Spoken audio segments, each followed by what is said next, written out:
네, 안녕하세요. 친절한 청와대 진행을 맡은 윤영찬 국민소통수석입니다. 반갑습니다. 반갑습니다. 반갑습니다. 오늘 아주 중요한 주제를 가지고 얘기를 나눌 텐데요. 너무나 중요하기도 하고 무겁기도 해서 사실은 오늘 정말 저희 청와대에서 가장 이론과 그리고 실전에 밝으신 두 분 수석님을 모셨습니다. 우리 조국 수석님. 네, 안녕하세요. 네. 민정수석 조국입니다. 네, 김수현 수석님. 네, 안녕하세요. 사회수석입니다. 네, 오늘 이제 저희가 다룰 주제가 저희 청와대 홈페이지에 가장 많은 국민청원이 들어온 소년법 개정에 대한 문제입니다.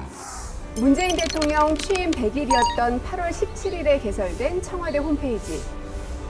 이틀 후인 8월 19일에 국민소통광장, 국민청원 페이지가 문을 열었습니다. 8월 19일부터 9월 중순인 현재까지 총 14,782건의 국민청원이 게시됐고 그중 가장 많은 청원자 수를 기록한 것이 바로 소년법 개정 청원입니다. 소년법 개정 청원은 최근 증가하는 청소년의 잔혹범죄와 학교 폭력 사건에 분노하며 형법상 촉법 소년으로 보호받는 10대 청소년에 대한 처벌을 강화하자는 취지로 시작됐는데요. 청소년 보호법과 혼동했지만 내용이 동일한 청원까지 합하면 총 40여만 명의 국민들이 이 청원에 호응해 주셨습니다. 이 청원에 대해 9월 11일에 문재인 대통령이 수보회의에서 직접 언급했고 청원에 대한 기준을 정해 국민들께 답변을 드리도록 했습니다. 상대적으로 적은 연령, 나이가 적은 우리 청소년들에 대해서는 법적으로 가해자의 어떤 행위보다는 법적으로 소년법에 따라서 경감을 해주고 있지 않습니까? 맞습니다. 네. 이게 어떻게 지금 규정이 되어 있습니까? 현재 보면 이제 만 14세 미만이다. 그러면 형사 미성년자가 됩니다. 그래서 어떤 사람을 죽였다 하더라도 형사처벌 대상이 아닙니다. 소년에 가서 각종 처분을 받게 됩니다. 근데 지금 이제 그 많은 시민들 입장에서는 만 14세 미만이라 하더라도 뭐 잔혹한 범죄를 저질렀다 그러면 이건 감옥 가야 되는 거 아니냐라고 이제 분노를 하시는 거죠. 그럼 감옥하고 소년원의 차이가 어떤 겁니까? 일단 뭐 형식적으로 보게 되면 감옥에 간다는 얘기는 전과자가 된다는 거거든요. 만 14세 미만이라 그러면 우리식으로 얘기하면 중학교 1학년이면 만 13세입니다. 중학교 1학년이 어떤 사고를 저지른 거죠. 이 친구를 전과자를 만든다는 얘기는 평생 그 사람에게 기록에 남는다는 의미를 뜻합니다. 소년원과 교도소의 차이는 뭐냐 하면 소년원은 가능하면 갱생, 사회복귀 이쪽 중심이라면 교도소는 가둬둔다는 게 더 강하죠. 외국 사례도 좀 중요하다고 보는데요. 국제적으로는 이 기준이 어떻게 되고 그리고 우리의 현재 소년법의 내용이 국제적인 어떤 기준에 부합하고 있는지요? 현재 이 만 14세 기준은 국제적으로 크게 잘못된 기준은 아닙니다. 물론 이제 미국 같은 경우는 주별로 이제 7살부터 뭐 10살도 있고 다 차이가 있는데요. 우리나라 법은 이제 독일과 같다고 보시면 됩니다. 한 14세로 기준을 보는 것이고 그래서 중학교 1학년과 2학년 사이인 거죠. 우리식 기준으로는. 물론 이제 우리나라 요즘에 청소년들이 성숙도가 높다. 뭐 정신적으로나 육체적으로 높기 때문에 이제 지금 중1짜리도 중1짜리가 아니다. 이렇게 생각할 수도 있습니다만 반대로 중1짜리 중에서 아직까지 미성숙한 인격을 갖고 있는 그 학생도 많이 있거든요. 어떻게 할 것인가에 대한 고민들을 좀 깊이 해볼 필요가 있습니다. 소년 범죄자들 처벌을 강화하는 개정안들이 지금 다수 발의되고 있는데 이게 지금 맞는 방향으로 가는 겁니까? 통상 경우 그건 뭐 형사정책학에서 입증된 것인데 형벌을 아주 강화한다고 범죄가 주냐 그렇지는 않습니다.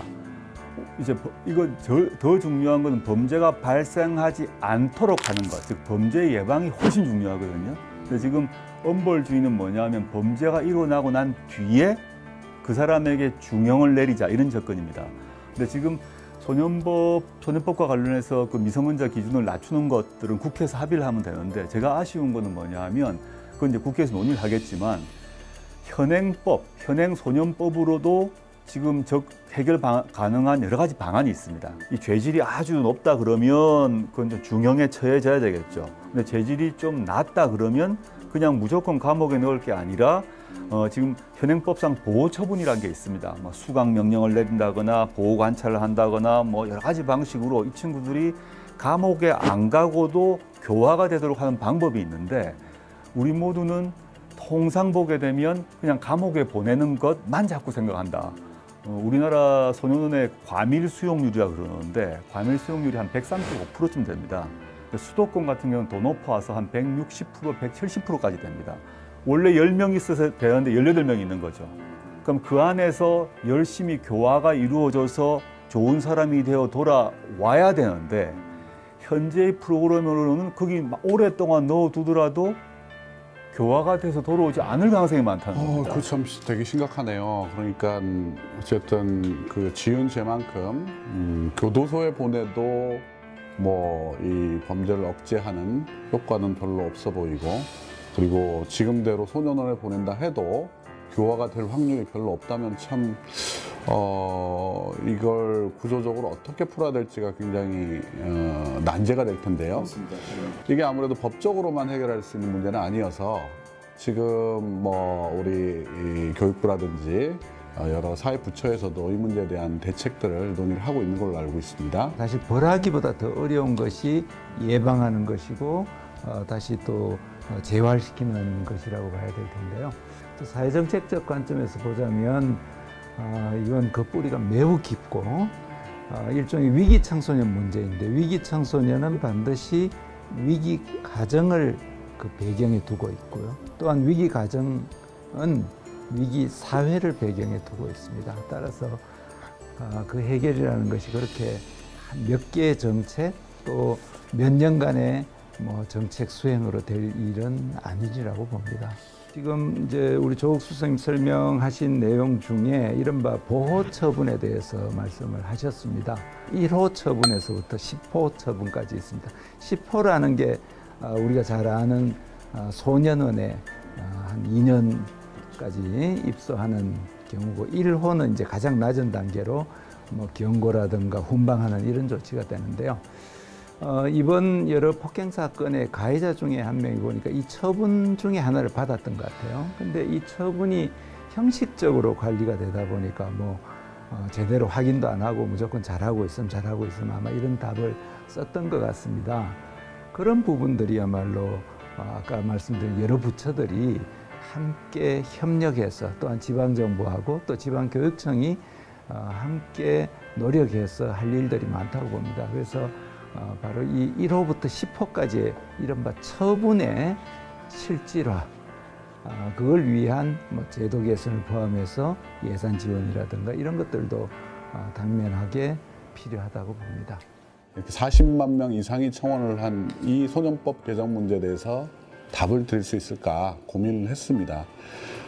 그러나 역시 이 문제가 굉장히 어렵고 지금 당장 답변을 내놓기도 쉽지 않기 때문에 아마 청원을 주신 우리 국민들께서 이 대담을 보시더라도 굉장히 답답해 하실 수도 있을 것 같습니다.